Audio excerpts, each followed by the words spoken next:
How to edit or delete cron job via cPanel.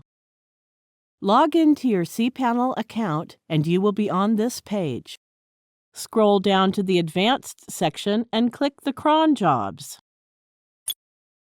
Scroll down to the bottom of the page. Current cron jobs are listed here. There is an Edit option in front of the cron job we want to edit. Click Edit. Scroll down. You can change the time and frequency of a cron job. For example, let's change it from once a day to once an hour.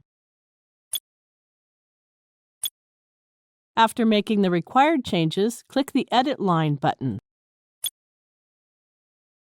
That's it. We have successfully edited the cron job.